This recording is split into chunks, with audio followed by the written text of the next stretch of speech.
ujian kan cuma 6 menit toh ini ya. Nah 6 menit itu kan nanti ada soalnya itu misalnya pasien dengan G1 biasanya gitu, usia kehamilannya berapa minggu atau kalau enggak aterem gitu ngomongnya, kehamilan aterem, keluhannya kenceng-kenceng, lakukan pemeriksaan kehamilan pada pasien ini biasanya gitu. Terus sama apa tadi yang aku bilang, oh ya ini tak lihatkan dulu. Jadi harusnya maneken yang ini tuh kurang bagus sebenarnya, maneken bayinya ya Dik, karena semuanya keras semua Dik. Harusnya kan beda tuh antara kepala sama bokong. Kalau kepala kan keras, kalau bokong kan lunak. Coba ini pegang nih, keras semua. Gimana kita mau bisa bedakan ya kan? Ya kan, bener kan? Ya mau kalau mau luput akhirnya dikasih bantalan ini Dik. Gitu. Jadi ini tuh pura-puranya bokong gitu loh maksudnya. Ini tak kasih tahu dulu ya. Sambil nunggu teman-teman yang ini. Nah ini posisinya bisa dibalik-balik, bisa posisi gini, bisa posisi sungsang gitu ya. Apa tuh punggungnya di situ, jadi bisa beda-beda tuh. Kita taruh di sini. Terus situ. Nah itu ya.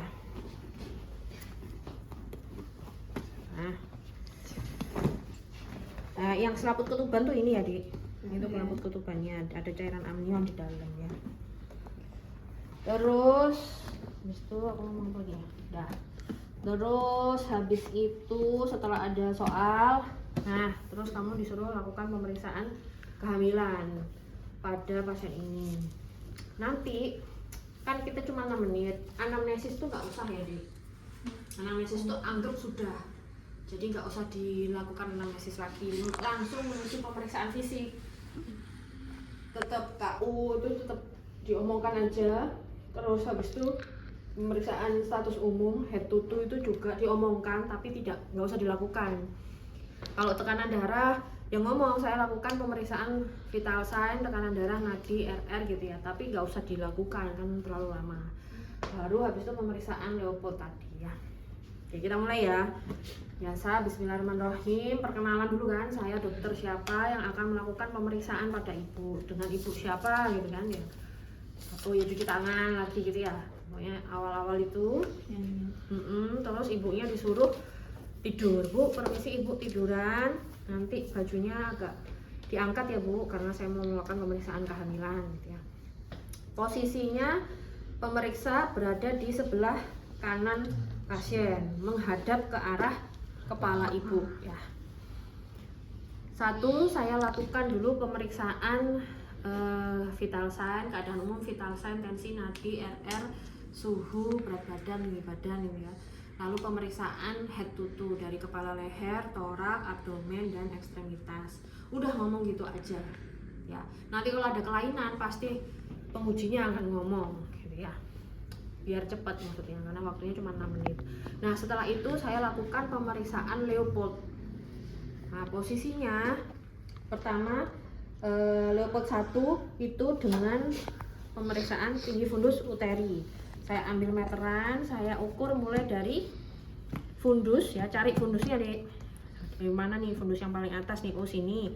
Ini sampai dari fundus sampai ke apa?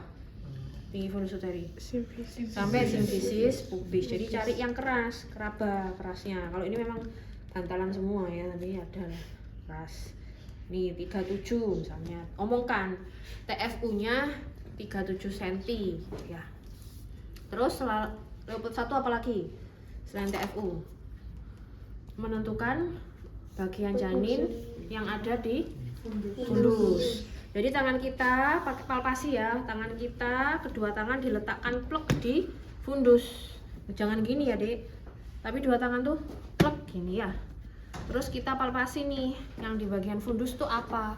Oh ini teraba, keras, bulat, berarti kepala ada di atas ya, kepala ada di atas. Nih. Terus habis itu Leopold 2, Leopold 2 apa? Bagian terbang letak janin kanan kiri. Oh, Iya, menentukan bagian janin yang ada di samping kiri dan kanan. Nah, setelah dari sini kalian menuju ke samping kiri dan kanan, ke bawah gini ya. Nah, ini didapat. Jadi gini plek gini ya, Dek. Jangan gini atau jangan gini. Tapi ya, taruh semua, nggak usah pakai handscoon ini ya. Ini terus kamu palpasi. Oh, ini teraba panjang, keras, memanjang di sebelah kiri ibu. Ini kan? Berarti punggung ada di kiri ibu. Ucapkan interpretasinya. Terus teraba ekstremitas atau bagian kecil janin di sebelah kanan. Nah, habis itu Leopold 3. Leopold 3 untuk menentukan apa? Presentasi janin. Ya, Perbentar. caranya tangan kanan kita letakkan nih di bagian bawah, ya, di atas simfisis pubis ya. Terus kita palpasi semua. Jangan gini atau gini ya, Dek. Plok tangannya. Nah, terus dipalpasi. Oh, ini teraba bulat lunak, berarti bokong yang di bawah ya. Terus Leopold 4 apa? Masuk PAP. PAP. Nah, posisinya pemeriksa jangan lupa berubah. Saya menghadap ke arah kaki ibu. Kalau tadi Leopold 1 sampai 3 menghadap ke kepala, ini berubah menghadap ke arah kaki ibu. Kedua tangan kita letakkan pluk ini ya di atas simfisis ya. Cari paling bawahnya janin. Nah, kalau kedua tangan kita bertemu berarti konvergen. Berarti dia belum masuk PAP. Konvergen ketemu gini kan? Nih, ini ketemu nih. Kalau ini pasti nggak masuk PAP, karena nggak, PAP kan di rongga ya, ini belum masuk di bawahnya simfisis, jadi dia kan di atas nih. Ini kan masih gini, masih di atas. Tuh, kalau dia masuk kan, jadi ini pasti konvergen. Yang di ini loh, anekin ya. Nih. Oh, nah ini konvergen. Kalau dia sudah masuk ke dalam, masuk ke PAP, pasti kedua tangan kita tuh nggak bertemu. Bayangkan aja nih, ini kepala nih. Kalau dia ini kan simfisis yang masuk kan gini. Kalau dia belum masuk kan pasti kedua tangan ujung kepala tuh pasti ketemu. Tapi kalau dia sudah masuk nih, ini kan simfisis masuk semua, kan nggak mungkin ujungnya ketemu. Nyambung ya. Berarti kan dia divergen. Ya. Kalau divergen itu sudah masuk PAP. Kalau konvergen belum masuk PAP ya. Nah, terus habis Leopold. Nah, dari Leopold kita bisa menentukan posisinya kepalanya di atas. Ini bokong, ini punggung. Berarti dia letaknya apa? Sungsang. Letak sungsang, terus nanti kita menentukan DJJ. Karena di sini kepala, punggungnya sini kan, berarti menentukan DJJ-nya di mana? Di kanan. Di kanan, di kiri. di punggung. Berarti kiri, kuadran kiri atas kan? Sini kan? Nggak mungkin di sini atau di sini atau di sini kan? Oke, jadi ini ambil, nah taruh di sini. Ya saya, karena ini letaknya sungsang, punggungnya di sebelah kiri, maka saya letakkan mengukur DJJ-nya di kuadran kiri atas. Ini ya. Nah, terus pura-pura gini deh, jangan kayak gini toh, ya kan kamu periksa kamu gini, terus lihat jamnya gitu ya. Nah, ngomongnya nggak usah terlalu lama, nggak usah belibet ngomongnya. Normalnya 120 sampai 160 kali per menit, udah gitu. Nanti kan pengujinya kan ngomong berapa, DJJ-nya 150 gitu, berarti kan normal. Oke, nggak usah ngomong yang ini nggak usah. Normalnya 120 sampai 160 kali per menit. Oke, gitu ya. Setelah DJJ selesai, baru habis itu menentukan HIS. HIS caranya tangan kita letakkan di fundus.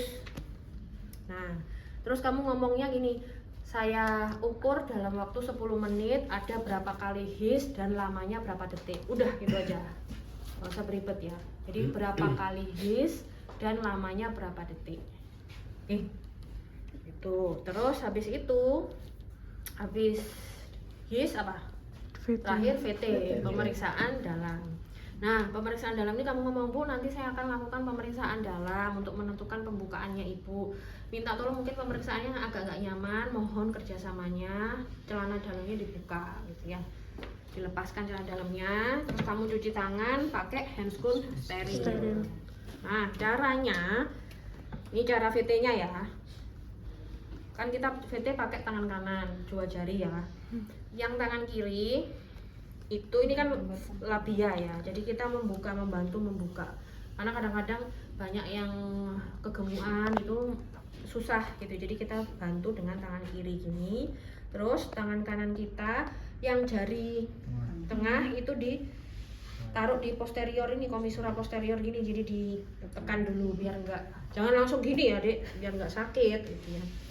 Tadi dimasukkan gini, ditekan dulu ke bawah, baru kemudian tangan jari tengah kita masuk, baru habis itu jari telunjuk masuk. Nah masuk itu ini nggak usah diomongkan ya, cuma ini saya ngasih tahu caranya. Masuk itu cari cervix deh, cari porsio cervixnya. Yang kita cek aja, aku takut jatuh. Nah yang kita cek itu ini 5 ini ya, pembukaannya. Jadi kamu ngomong nanti, jadi caranya gini, waktu kamu VT ya, VT waktu ujian nanti, kemudian saya cari cervixnya, lalu pembukaannya berapa gitu ya, pembukaan berapa, penipisannya berapa persen, bagian terendah janinnya apa, selaput ketubannya masih positif atau negatif, terus HUTS berapa. Udah gitu nanti pengujinya akan ngomong ya. Misalnya pengujinya ngomong pembukaan 7 cm itu ya, teraba kepala, selaputnya ketubannya udah negatif, HUTS 2 gitu. Berarti kan kamu, oh ini infartu kalah 1 fase aktif ya. Oke, sudah selesai pemeriksaan dalamnya, saya keluarkan, terus saya lepas handscoon dan cuci tangan. Terus pasiennya suruh pakai lagi celana dalamnya, terus kamu bilang kesimpulannya, diagnosisnya, Bu, jadi ibu ini adalah dengan G berapa, misalnya di soalnya ya G1 ya, G1 para 0 sudah, kalau G1 nggak usah sampai 000 nggak usah, kan 0 pasti, jadi G1 para 0, usia kehamilannya misalnya 38 minggu, tunggal hidup, intrauterin, letak susah, kemudian infartu kalau 1 fase aktif, fase aktif, sudah, berarti kamu sudah menyimpulkan diagnosanya. Kemudian baru KIE. Jadi ibu sekarang sudah masuk ke dalam fase aktif persalinan, nanti akan kita observasi di ruang bersalin. Udah gitu ya. Ada pertanyaan? Kalau nggak ada saya akhiri gitu ya. Wassalamualaikum warahmatullahi wabarakatuh. Ada yang ditanyain nggak? Di sini. Pokoknya cara ngomongnya persis kayak aku tadi gitu ya. Terus ini tak kasih tahu nih, cervix ini pas kebetulan ada cervix nih. Ini cervix ya, di dalamnya tuh ada cervixnya tuh, ya kan? Ada kan? Cari itu. Kalau yang pasien beneran ya, jadi kalau pasien beneran tuh cari tuh sampai ketemu cervixnya, terus masukkan di ujung dia itu berapa. Kalau biasanya ya, kalau masih pembukaan 1 tuh ya 1 jari kita bisa masuk. Kalau 2 jari kita bisa masuk berarti 2 cm. Kalau dia agak longgar 3, 4, jadi ya mengira-ngira ini berapa. Kalau udah lengkap ya sudah teraba kepala semua, udah nggak ada cervixnya. Nah kalian harus tahu tuh cervix itu kayak gimana. Ada pertanyaan bagus loh ya teman kalian yang dulu, nanti tak tunjukin di YouTube. Dia pasti bingung, yang membuka itu apa sih dok gitu tuh, bingung dia. Nah ini kan uterus, ini cervix ya, ini vagina. Nah si cervix ini kan ada OUI, ostium uteri internum, ada ostium uteri externum. Nah yang membuka itu ini dek. Nah panjangnya cervix itu biasanya 2-3 cm kalau nggak hamil, atau hamil trimester 1 masih atau kalau ya kalau nggak hamil atau trimester 1 ya masih 2-3 cm. Kalau udah mau lahiran, ini cervix itu dia akan menipis dan membuka. Makanya penipisan tuh berapa persen? Oh 0%, 50%, 25%, 100% ya sudah tipis kertas. Nih. Ininya ada nggak? HP-nya aja, sambungin HP. Biar kalian tahu ini nih. Sambungin HP aja. Nggak apa-apa pakai punya aku aja bisa. Ini maksudnya ada yang lagi sih, yang mana ya? Ya untuk tahu ketebalannya cervix. Nah, aja. Coba.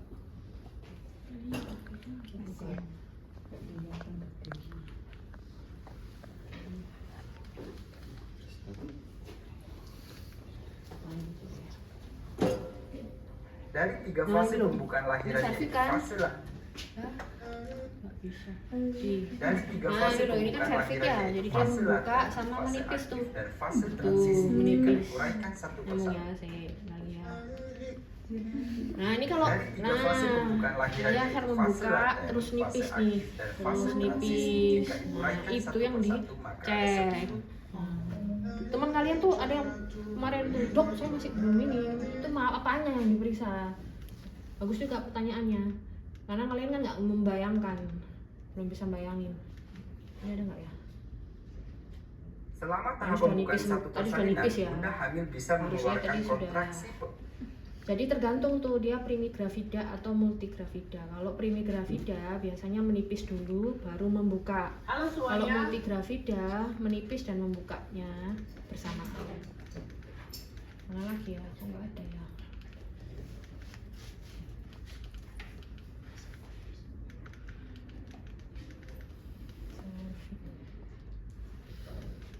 Kalau primi tadi yang duluan apa dokter? Menipis dulu. Nah, ini loh. Sini nih. Buka satu, ini belum ada pembukaan. Buka 1 cm, kan masih tebel nih cervixnya. Ini cervix. Yang kita ukur di situ tuh, itu cervixnya. Nanti dia akan menipis kan? Ini masih 100%. Terus ini 50%. Kok 100%? Ini 0%, ini 50%. Terus habis itu ini ya, ini sudah crowning ya. Ini buka 56, sudah tambah tipis kan 75% gitu ya. Nah, ini 100%. Jadi dia makin nipis, kayak setipis kertas. Kalau sudah lengkap, udah nggak keraba cervixnya. Udah nyambung apa yang mau di ini? Oke ya. Sekarang ada satu orang yang